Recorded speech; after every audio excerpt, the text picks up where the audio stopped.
Hi everybody, this is Brad Dyke reaching out to you to say hi. We are now progressing into a new place of the world, and that is getting an R720 to do something it doesn't want to do. Now, what I mean by that is right now as we stand, the chassis is doing pretty good. Over here, as you can see, lots of hard drive activity. Its initialization is going at what we call step down, which is fast. The other version is more complete with a consistency check, and that is basically okay. I have the 10 gig bridge card right there. That's the 10 gigabit network card, which has got 2 Gbit class interfaces and 2 Cat5e 1 gigabit interfaces, as well as putting in another 2 what I call, if I want to use these as management components, I can, or backups or something like that. But I'll probably use one of these as backup and one of these as primary. Get rid of this cable altogether and then run on this guy so that I can have one NTU over here and all the other NTU on this side. Why? Because NTUs can be used to boost the operating environment. So to make a long story short, the R720 did pretty good. Now I did discover a couple of problems. One, the NDLC, or the base INI driver that 2019 has for the Dell Intel NIC 10 gig cards, caused a parity set error. Plus I actually had a problem with a LAN cable too, so go figure. It failed a parity test on the wire itself. And then at that point stage, I had parity state calls on the hard drives. So needless to say, I got through all of that. And once it's basically the same set of steps over and over and over and over and over and over and over and over. But you're able to repaginate, refresh, repaginate, refresh. There they are. Now they're starting to come up correctly, and so on and so on. There's not much to show on the video of what's more logic based. But at that point stage, I encountered another total pain in the butt. And 3.1, yeah, 3.18. Okay, so there's 2.0, there's 3.1 USB. So the 2022 image was quite a pain in the butt to be recognized by the R720. What I had to do is I cheated. I used a passport because the images that would be loaded onto the USB stick were not visible or interpretable by the BIOS. The UEFI interface couldn't associate it to the boot manager, so all I got was missing disk over and over and over. And then if I tried to do a file transfer on the USB sticks, again, quite a pain in the butt. Even with the USB 3.1 interface cards that I put on board here, and I only used the 3.0 standard USB, I still had no ability of properly booting to the device, so that's a problem. But I know how to fix that. So what I did basically is I went to another USB stick right here, 2019, UEFI based installation, so I meet the prerequisite requirements of 2022. I built that out, and I needed to pair up the proper drivers and software that I needed, which I got, and then I paired attribute the nature of the boot with the Dell component drivers, got all that good to go, confirmed everything worked. Then I used the passport to bring the ISO image over, and then let 2019 mount the ISO image as an active DVD drive, or an equivalency of, and lo and behold, guess what I got? We got ourselves 2022 right here. So this is a very normal problem. Okay, the problem is really not that bad, but it is kind of a pain in the butt because of the fact that the system setup can be somewhat of a, kind of like a pain in the butt setup. All in all, you want to get the system to be able to go through and accomplish certain things in a way so that you're going to be able to preferably just stick the boot image in and boot off the image you want, and then you'll be able to get in. But unfortunately, because of the nature of the devices, that's not the case.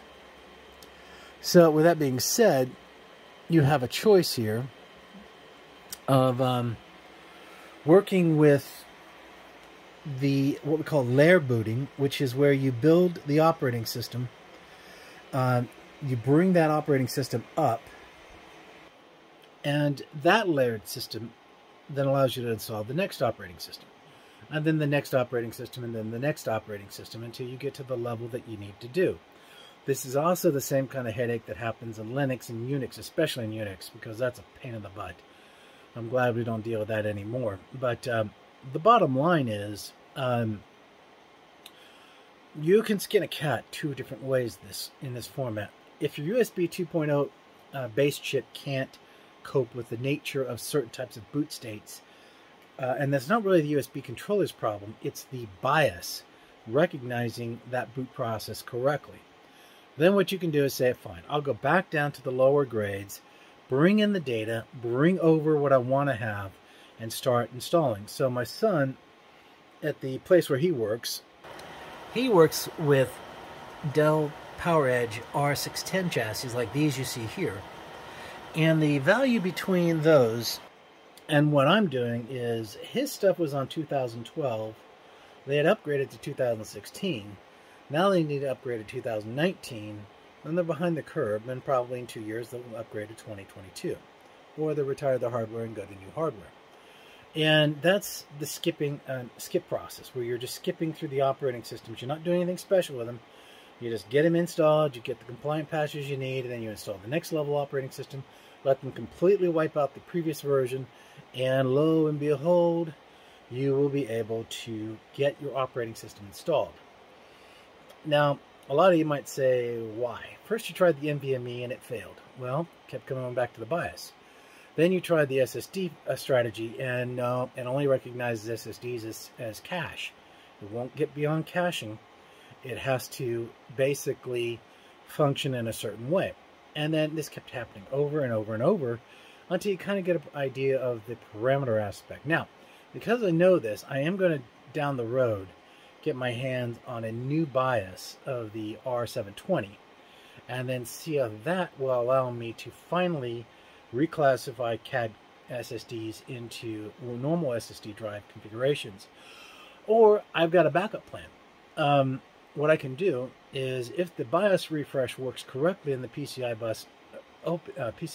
bus opens correctly, I can use the NVMe boot device and flip over strictly to the SAS interface for the LSI card and run all my SSD drives to the SAS card, which only treats them as strictly devices. They don't do anything special. There's no RAID. There's no advanced RAID diagnostics. It's just strictly HBA diagnostics. And the HBA allows you to pass the SSD drives through just fine. I've done that already with this chassis. I was just trying to make the BIOS do what I wanted it to do so I could have more principalized SSD and less of the spinning disk. One thing it's very important to understand, that when you start doing the strategy of skipping, or OS build-out skips, you're in the process of setting yourself up for a lot of redundancy.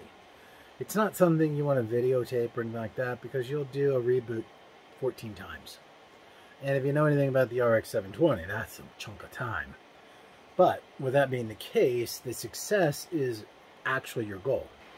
And as you can see here, I'm at 74% completed for the 2022 level. Now, I actually have a code for this, but I haven't decided yet if I really want to keep this way.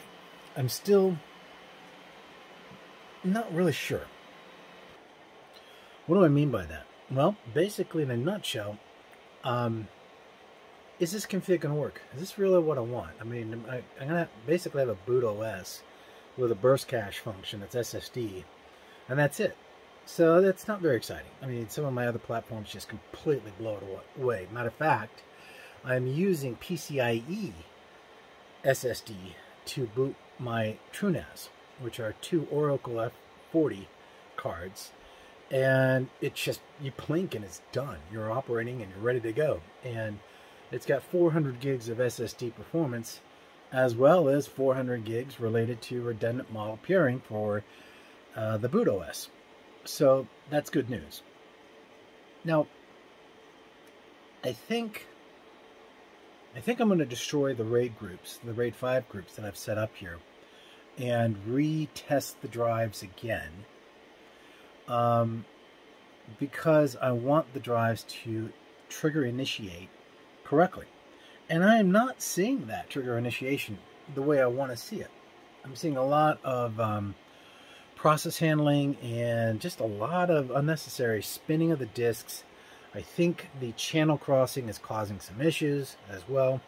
But these are the things you have to focus on if you really want performance. Now remember, a 24-bay array is really just 3 groups of 8 disk channels. 3 channels, 8 disks each.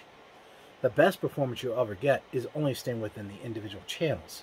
But yeah, that means you're going to have just basically 8 disks per your volume sets. And how does that work? You know, is that really going to work well? And the answer is, yeah, it does actually, pretty nicely. One way of doing that is by using the HBA controller configuration opposed to the RAID controller configuration.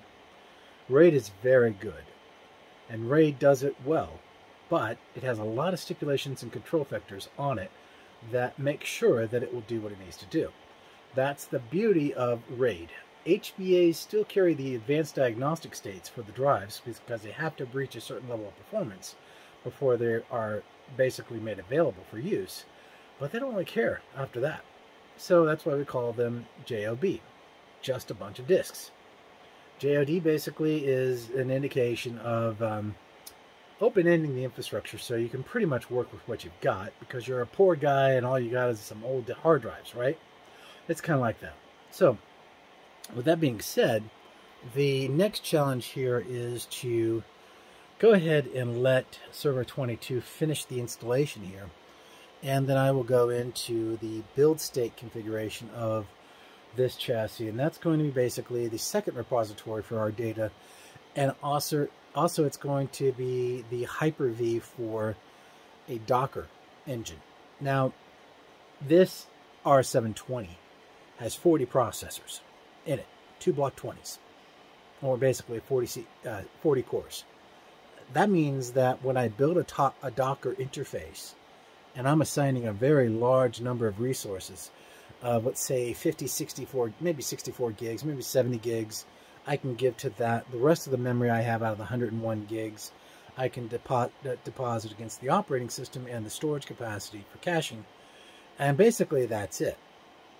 That's probably what I'll do with it. It'll just act as a Docker station, so I can build my Docker implementations for DevOps, and kind of give me the feel that I want to just build out, reconfig, build out again, and so on and so on. Now, understand that Microsoft does things fairly well. It has a strength. Its user pairing functionality is its strength. You know that because of how Microsoft ends up becoming mostly the standard for many environments. Linux has strengths too. When it comes to software coding and code integration and configuration, Linux beats Microsoft. And its step through for stability is also very important because, unlike Microsoft, Linux will only, if you do it correctly, update what's necessary for that instance and only that instance. For instance, you've got a PHP 8.1 out there and an Apache platform that runs, let's say, a credit card service. That guy only needs those things. Don't add anything else. Don't give me any, other interfaces. Outside of backing up your instance, what you've got, you're done. There's nothing you need to do after that point. So with that being said, I think you're going to find it's pretty flexible in regards to how we would go about accomplishing certain things and doing the things we want to do. So with that being said, I'm going to end this session talking specifically to the saga of the R720 and the 3 different motherboards and the bad interface bridge and the having to skip through operating systems to get to 2022 and so on and so on.